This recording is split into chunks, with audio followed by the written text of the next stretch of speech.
Hello, everyone. Welcome to the Thursday edition of Fair Territory. I'm Ken Rosenthal here with Alanna Rizzo. Alanna, good to be with you. Happy Juneteenth to everyone. And what we have to discuss today are some rather interesting developments in some races that I would say were unanticipated. Go It's ahead, funny that Alanna. you say that, Ken, because we thought that the New York Yankees were going to run away with the AL East. It looked like they were going to do so, but it seems that we actually have a much closer race in that division. We do, and it's all because the Yankees have a 6-game losing streak, and the Blue Jays and the Rays in particular are playing well. The Rays have won 20 of 27. The Yankees have lost 6 straight. And let's show you the difference in the standings from 1 week ago until today in the AL East because it's rather striking. Here are the Yankees still leading the division, but at the same time, on June 12th, they had a 4.5-game lead over Toronto, a 6-game lead over Tampa Bay. Okay, let's look at today and what this looks like because it is rather different. Tampa Bay was 6 out, now 1.5 out. Toronto just 2 out, just swept the Arizona Diamondbacks. So we have a race, and we have a race in large part because the Yankees have stopped hitting inexplicably.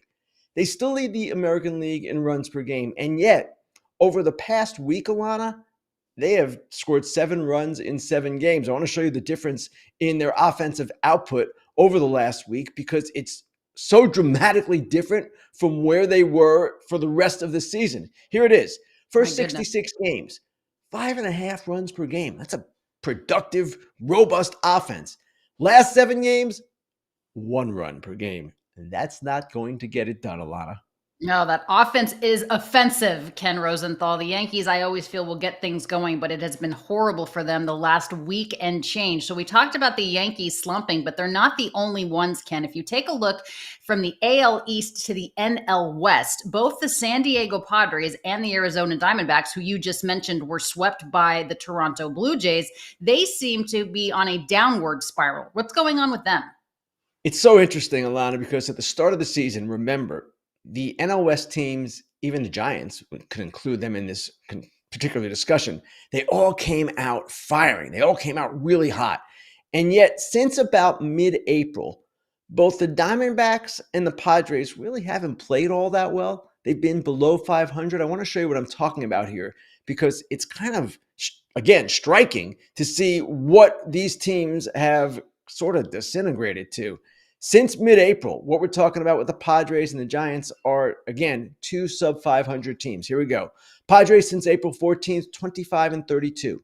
Diamondbacks since April 17th, and yes, I'm picking random dates, 24 and 30. And what these teams have in common, Alana, and what is so interesting to me about this situation with both, they both have 2 starting pitchers that are eligible for free agency that are really good. Zach Gallen and Merrill Kelly for Arizona, though Gallen isn't having the best of years. Dylan Cease and Michael King for the Padres, though King is currently injured and not expected back until the All-Star break. So you might ask, okay, are these teams looking at selling? No, they're not looking at selling. And one reason is the National League wildcard standings are rather close. If you look at the standings and how they are bunched together, the teams that are involved, it's pretty revealing as well, and it will tell you why these teams are not going to necessarily concede. Diamondbacks general manager Mike Hazen has already said, we consider ourselves buyers. We don't plan to sell. Now, they could buy and sell. They could trade Eugenio Suarez, open up third base for Jordan Lawler rather easily. That's not a problem, and that would be a buy-sell type move. You're selling, but you're also maybe buying some other things. They need bullpen. But the Diamondbacks, they just placed today Gabriel Moreno on the injured list, along with Corbin Burns, along with Justin Martinez, and so many others. They're in a tough spot. They've been very streaky. They haven't played all that well. Corbin Carroll, got hit on the hand last night. We'll have to see how that goes. And then there are the Padres. And the Padres still have some of the best players in the game, Tatis and Machado and Jackson Merrill when he is healthy. But their depth is not what it was. And their rotation, without King and Yu Darvish, they're relying on some inexperienced pitchers. And then you look at left field, that's a hole. The bench needs reinforcement. So I don't expect AJ Preller ever to sell. And right now, Yeah. the Padres hold the third wild card position. They should not be even thinking along those lines. The question is, with a farm system that is not as strong as it once was, can he buy effectively? Can he plug his holes? And can the Padres be this wrecking ball that they were early in the season? Jury is out on both these clubs.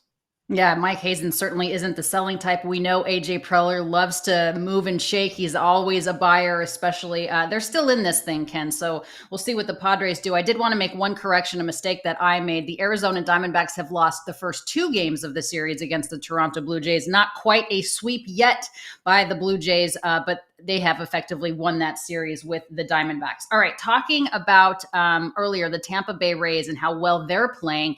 There is some movement in terms of perhaps selling the team, Ken. What can you tell us about that? First of all, Lana, don't kick yourself for that mistake. That was my mistake. So that's on me. Yeah, but I Anyway, went with after it the too. I sale, went with it. the potential sale of the Tampa Bay Rays, we've been hearing rumors about this for quite some time now, but they issued a statement yesterday revealing that they are in exclusive discussions with a Jacksonville home builder to purchase the team. A couple things are worth noting here. One, the Rays have kind of gone down this road before and having completed the sale. This seems to be a little bit more advanced, a little bit more serious than some of the other things that they've explored. And the other thing is, if they do get sold and the reported price is 1.7 billion, where do they end up? I don't know that anyone expects them to end up in St. Petersburg, which is, of course, where they have played their entire existence. Tampa would be the obvious possibility, maybe Orlando as a long shot. But one, we have to see if the sale goes through. Two, they have to be approved, this new group, if this does go through by Major League Baseball's ownership. And then three, the biggest question, where do they play? How do they finance the stadium? What's it going to look like? It's good news for the Rays because, as I've written, while Stuart Sternberg has been a good owner for them, they've competed under him. I know he might not spend the way others do, but he puts together a competitive team every single season, it seems. But it just seems like they've gotten to the end of the road with his ownership. They lost the deal in St. Petersburg for a stadium. They kind of backed out of it, honestly. And he has been unable really to ingratiate himself with officials in Tampa Bay. I'm sorry, in Tampa and St. Petersburg, you could say Tampa Bay, to get a new deal done for a stadium. So they need new ownership. We'll see if this step obviously is one that gets taken to completion. Ken, isn't it interesting, though, that he has had a perennial contender, really, and doesn't spend a ton of money, yet his team is valued at $1.7 billion. I mean, this is a team, obviously, that isn't known for spending, but that's quite a hefty price tag. I mean, the Los Angeles Dodgers were purchased back in 2014, I believe, for $2 billion. And here we are, with this unbelievable price tag for the Tampa Bay Rays. 1.7 billion is also what the Minnesota Twins are asking, and Hmm. it is a big price. At the same time, Alana, as you know, the Los Angeles Lakers sold to the Los Angeles Dodgers ownership group yesterday for 10 billion. That's where the valuation is on that one. They took over majority stake, and that's going to happen. So these things are all relative, but when we're talking billions of dollars, let's just say the industry is healthy. And let me point out one more time, and I will point this out repeatedly before the expiration of the CBA in 2026. You tell me why this sport needs to shut down when it's a $12 billion industry, when teams like the Tampa Bay Rays are selling for $1.7 billion.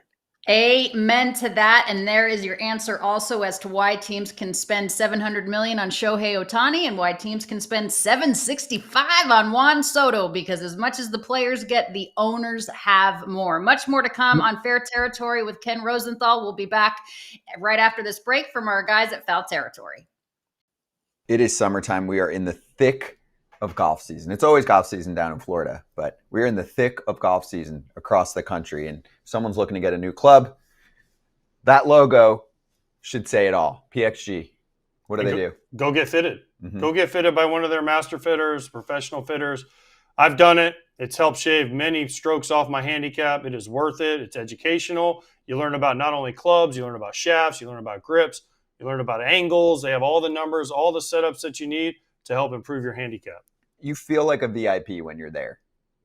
100%. They even helped my putting, which needed help. Mm-hmm. They help your putting there. That's how cool it is. So schedule your fitting today, and for a limited time, you could save up to 20% on your entire order. Head over to pxg.com/foul. That's pxg.com/foul to save up to 20% on your entire order. pxg.com/foul. Restrictions apply. See site for details.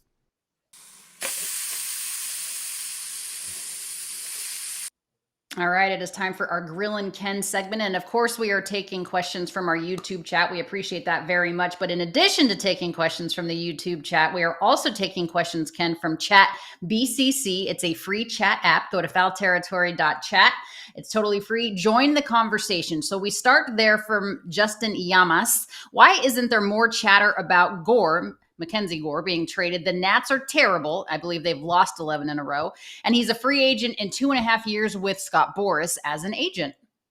Justin, you ask an excellent question. And I raised this point in a column a couple of weeks ago that Mackenzie Gore is in the same service time position as Juan Soto was when he was traded by the Nationals. 2+ years remaining. That's when the Nationals traded Soto. Now, I don't expect them to even entertain Gore. They're in the middle of this rebuild, which has not really gone all that well, to be perfectly honest, outside of that one trade.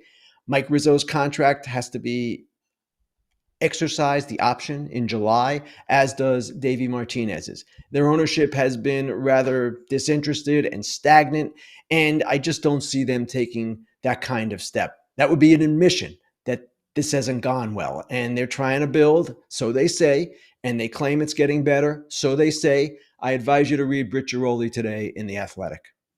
Yeah, that's a good point. Britt really does a tremendous job on that, and that is a good article. All right, Daniel Rothenberg, Ken Rosenthal says this: which team should go all in this year, even if it means trading their top prospects? Basically, win now. Daniel, we don't want to give any heads of baseball operations nervous breakdowns. And the word all in gives them a nervous breakdown. I'll give you one team that I do expect to be aggressive, more aggressive than maybe we would expect. That's the Cincinnati Reds. They've invested a lot in this team already. They've got really good pitching. They've got more pitching coming. And they're a team that seems to be at least one bat away, but a team with some promise. And with Terry Francona, you've invested in him as a manager. I would expect they're going to do some things, but no team goes all in anymore. That kind of thing doesn't happen because it's frankly too risky, and most heads of baseball operations are risk averse. Risk averse. That's an interesting phrase. All right. A question from our YouTube chat, Ken Rosenthal. This one in regards to the Houston Astros. So we can see that chat come up here. Luis Cortez says, how are the Astros still winning? I ask myself this question all the time, Luis. They have half of their roster on the IL, and they don't have Kyle Tucker, and they don't have Alex Bregman, and they don't have Ken. How are they doing it? Luis, I'm glad you brought this up because I wanted to mention the Astros in the lead segment, and frankly, I forgot. This is a team that now has a 5.5 game lead in the American League West. And because the Yankees have stumbled, they now have the second best record in the American League, period, without Yordan Alvarez, without Bregman and Tucker, as you just mentioned, with a number of pitchers on the injured list as well. What they've gotten is good work from the bottom of their lineup. Guys like Dubon and Cam Smith and Yainer Diaz, of course, Jeremy Meyer.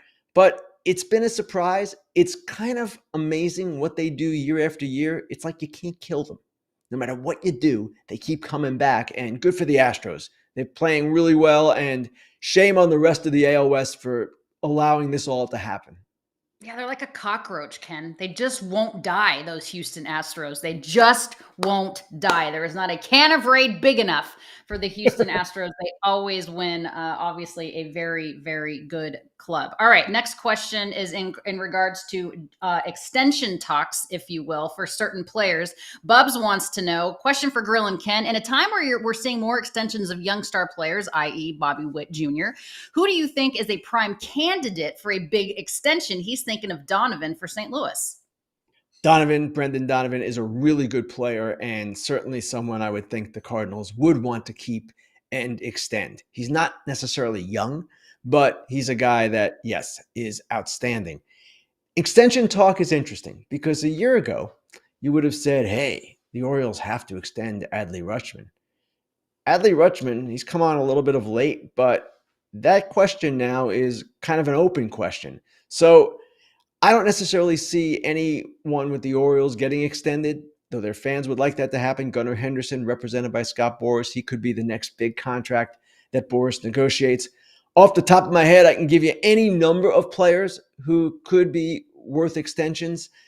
Certainly a guy like Ellie De La Cruz would qualify, but I don't know that we're going to get anything like that done at this point of the season. This is the time of the year when it's trade talk. Actually, it's draft talk first. The draft is at the All-Star break. Then you hear more trade talk. Extensions generally are negotiated during the offseason, and especially as we get into the arbitration period in January and February. All right, Video Game Nation, great handle here on the YouTube chat. Ken wants to know this. It's regarding the San Francisco Giants. We all know Devers now a Giant. They're going to meet up this weekend with the Boston Red Sox. Do you think the Giants can make another blockbuster trade at the deadline? Basically, Buster Posey moving and shaking. Is he done? I had a GM point out to me yesterday, Alanna, that the Devers trade is probably the biggest trade we're going to see before the deadline. I thought that was a reasonably intelligent thing to say and a good way to look at it.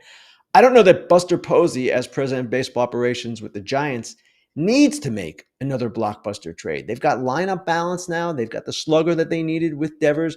Their pitching has been excellent all season. Verlander came back last night, was just okay, but he's back. I don't know that they need to do anything major. They're probably going to play pretty much with the team that they have, maybe tweak a little bit at the deadline, but they made one blockbuster. I don't know that they need to make another. Yeah, as a Dodger fan, I hope that they don't. But that's neither here nor there. I know nobody was asking me about that. All right, next question here is in regards to the St. Louis Cardinals, and it is in regards, of course, to Nolan Arenado. I feel like this kid's name has come up every single time. Not so much a kid anymore, but John Shank wants to know, are there any contending teams that would want to trade for Nolan Arenado? Depends on the price. And clearly, Arenado has a no-trade clause. Let's not forget that. So he can direct his fate in a way that, honestly, Rafael Devers could not. Devers did not have a no-trade clause. Arenado is still an elite defensive third baseman. He's not quite the hitter he once was, of course. And yes, there are teams that could use him. But the question becomes, okay, what about the remaining dollars? How are those dollars divided between the trading team and the acquiring team? And as well, what are you giving up in terms of prospects? And that is the expectation of any team entering talks for an Arenado or any other player with a big contract. So it seems to me it would be possible. The Cardinals have slid back now. They're not quite where they were.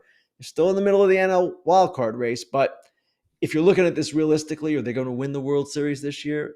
Probably not. They're getting ready for Chaim Bloom to take over as baseball head of operations. They should be looking at an Arenado trade. Whether they get one done or not remains to be seen. Every year, the question comes up, is Nolan Arenado going to be traded? Where is he going to go? Is it going to be before the season, at the deadline, in the offseason? What's happening? All right, final question here on Grillin Ken from Mason Windu. Ken, with the CBA expiring after next season, are we going to see more teams avoid free agent signings and contract extensions until a new collective bargaining agreement is in place? Very good question, and I don't know the answer, but my expectation is that nothing will change. Teams will operate business as usual because, frankly, they have to put their best possible teams together. They're going to be trying to do that. Might some teams refrain? Yeah, it's possible, because certainly with the new CBA, regardless of whether the owners get their beloved salary cap or not, there will be almost certainly new rules in place or tweaks to the current structure. That said, generally speaking, you don't see teams necessarily back off when a CBA is coming. You remember a couple of years ago, actually going into 22 CBA, when they had that deadline, we all knew the lockout was coming and teams went crazy signing players. That's when the Rangers signed Seager and Simeon. So I don't expect anything really to change. All right, much more to come on Foul Territory, or Fair Territory rather, with Ken Rosenthal. We're going to do Dude and Dork of the week right after this. It might be that time. If you're looking for a new car, there's one place to go that is going to take care of you, and it's Car Gurus. Yeah. Looking for a car should be fun, not exhausting. Everywhere else, it's exhausting.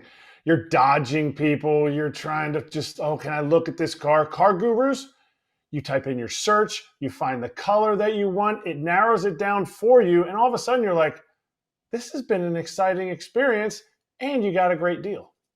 With over 4 million listings, CarGurus has more car listings than any other major online automotive marketplace in the US, so you can find the best deal. It's no wonder SimilarWeb estimated traffic data shows CarGurus is the #1 most visited car shopping site. Buy or sell your next car today with CarGurus at cargurus.com. Go to cargurus.com to make sure your big deal is the best deal. That's CarGurus.com. Cargurus.com.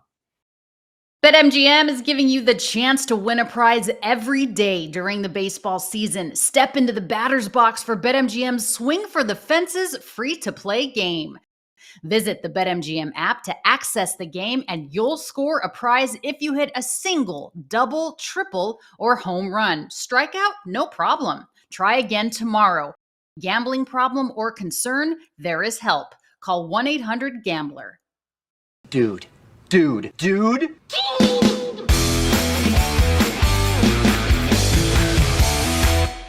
I still remember Neil Patrick Harris when he was the young doctor. Remember that? That was a good show as well. All right. Welcome back to Fair Territory with Ken Rosenthal, Dude and Dork of the Week. Doogie Howser is the name I was looking for. Who is your dude? Buster Posey, Giants president of baseball operations. Now you can talk about how he took all the money here, the $255 million remaining on Devers' contract. You can talk about, oh my gosh, he even gave up assets while taking on that money. 4 players. Guess what? The Giants for years have struggled to find a slugger, to get one to come to San Francisco. This was the avenue to do it, the way to do it. He did it. More power to him. Buster Posey, to me, is a very worthy dude of the week because he showed something that not a lot of heads of baseball operations show. He showed boldness, guts. Yes, he showed guts and that moxie. They missed out on Shohei Ohtani. They missed out on Aaron Judge. They missed out on a lot of folks. They got Rafael Devers. All right, my dude of the week is a younger man. His name is Cage Wood of the Arkansas Razorbacks. He threw the 3rd no-hitter in College World Series history, Ken. He did it on 119 pitches. He struck out 19 batters. The only base runner was a hit batsman in the 8th. It was the first no-hitter since 1960. Then LSU went on to eliminate Arkansas last night, but that's okay. The Tigers are going to face Coastal Carolina in the College World Series final. It starts on Saturday. But Cage Wood, I cannot wait to see you in a Dodgers uniform. All right, time now for the John Fisher Dork of the Week Award.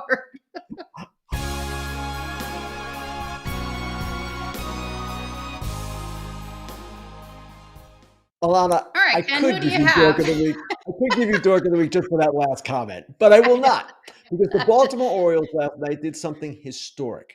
They blew an 8-0 lead, lost to the Tampa Bay Rays 12-8, and I want to show you just how historic this was because our friends at OptiStats came up with an amazing way to describe how this loss was so just shocking.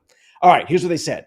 There have been over 450 instances in the modern era of an MLB team allowing 8+ runs in an inning to open the game scoring, going down 8-0.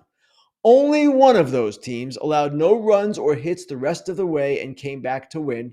That team was the Tampa Bay Rays, Rays baseball, last night. Now, the Orioles were the team that had no runs or hits after going up 8-0. You lose 12-8. You're talking about how we're trying to get back in the race. No.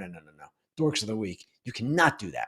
You No, you cannot get no absolutely hit, cannot. no Yeah. runs after 4-8. Go ahead, Alanna. Yeah, that's unbelievable. My dork of the week is the both sides of the Red Sox and Rafael Devers equation. The way that this has been handled the entire season coming into the season when they signed Alex Bregman, didn't really communicate that with Rafael Devers. The whole situation about how all of this has gone public, how Rafael Devers then gets traded to the San Francisco Giants, and then how he says that he's willing to play anywhere on the field as long as it helps the team win. It's just a mess. The whole situation is just an absolute disaster. There's a lot of different reports about things that actually happened, things that didn't happen, but I tell you, it's just messy. It's ugly. The Boston Red Sox fan base is unbelievably upset. Good for the Giants, bad for the Red Sox, and it just seems to be a pattern, as you had so eloquently talked about on Foul Territory, how the Red Sox getting rid of star players and fan favorites is a pattern. Obviously, Mookie Betts, Xander Bogaerts, not getting him back, and now Rafael Devers. The whole situation is just awful. All right, a little bit more to come on Fair Territory with Ken Rosenthal. For now, we will say goodbye to our friends watching over on Nesson, Sportsnet Pittsburgh, and Nesson Nation. We're going to say goodbye for now. All right. So those of you still with us, hello. Don't forget, Ken, that we can see a live Friar Territory episode following last night's 9th inning loss to the Dodgers. Former Padres Mike Cameron and Heath Bell join Friar Territory episodes each week.